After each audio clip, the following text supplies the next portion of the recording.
Hello po.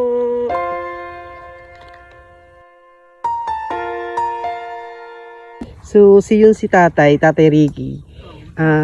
Ito yung pinuntahan namin nung mga nakaraang buwan. I think May ata. So, si Tatay Ricky, nandito lang siya. Umulan bumagyo. Nandito siya. So, yung mga kamag-anak niya is wala na ata siyang kontak dito. So, andito tayo ngayon para magbigay ng konting tulong. Pinapamigay ni Kagawad Bernabe. Para at least may mabiling pagkain kahit papaano. Kuya Ricky, kamusta po? Kumusta po kayo dito, Kuya Ricky? Hindi gano'n mo. Bakit? Lakas ng ulan talaga. Hindi ko may piso yung sarili ko dyan. Paano pag malakas yung ulan dito? Anong ginagawa nyo? Nakaupo, katalit nga. So, ibig sabihin hindi na kayo nakadamit na nandito? Nakadamit din, pero pag yung alam mo, yung kulang na kapasok sa kwan, tinatanggal ko yung damit. Yung hangin, kung sakaling humangin ng malakas, saan kayo? Diyan din sa tent na yan? Diyan din sa tent. Okay, ito mga idol, nakikita natin yung sitwasyon ni Kuya Ricky dito. So, kung makikita nyo yung pa ako dito, nandito tayo, dito siya nakatulog. Dito natutulog si Kuya Ricky. So, even those na umulan, bumagyo, ito, nandito pa rin siya kasi wala siyang matuluyan. Tama, Kuya? Opo.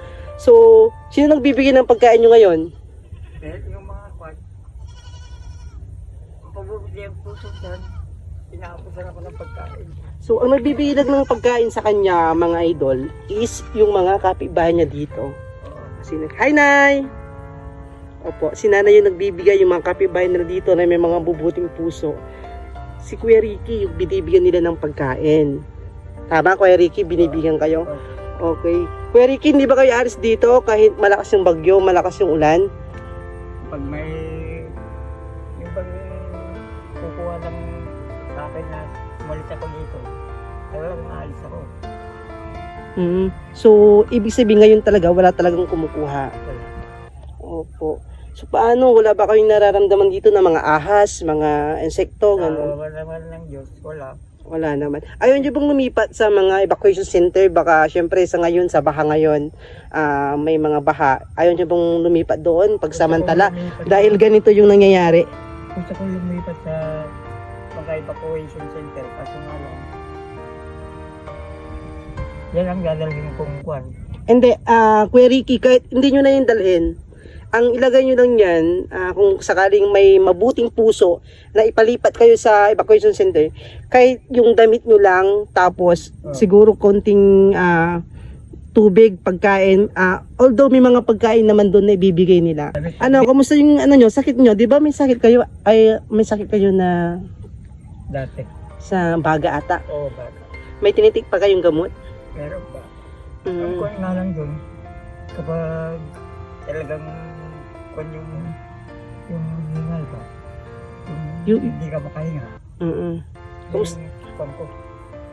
Kumusta kayo doon kapag merong mga ganung bagay? Ay, talagang ganyan ako Pag ganyan ako.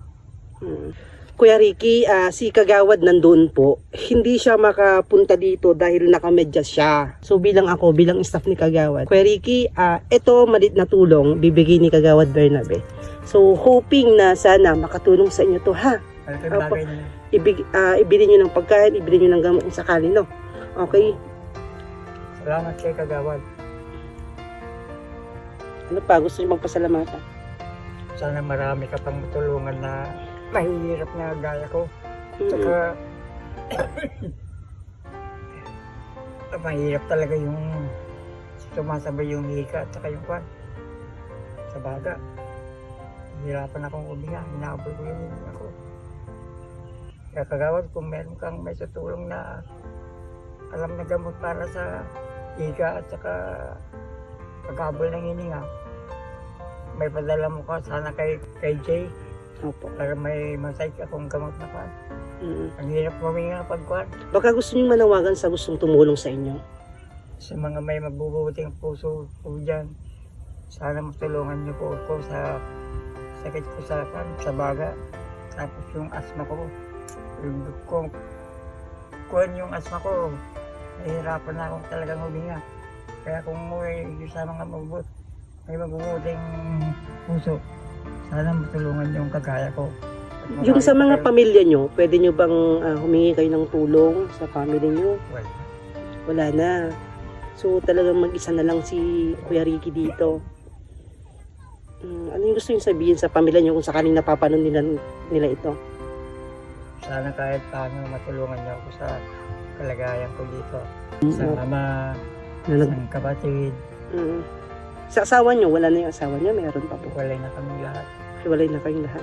Pero kung sakaling mapapanood tong video na to, anong gusto nyo sabihin sa mga anak nyo at pamilya nyo, sa asawa nyo? Hindi na pag yung asawa ko may sarili ng asawa. Oo nga, kahit na merong sariling asawa, pero anong gusto nyo sabihin? Sana maging matulungan siya gaya ng pagtulong niya sa ibang tao. At sana kahit na matulungan niya ako kahit sa pambili lang ng gamot sa akin. Okay. So yun mga idol, no, ito si Kuya Ricky, mag-isa na lang siya sa barong-barong na to. Okay, then umulan, bumagyo nga, sabi ko kanina na talagang nandito siya. So kapag dito yung hangin, dito yung ulan, lumilipat-lipat na lang kayo, Kuya Ricky, tama?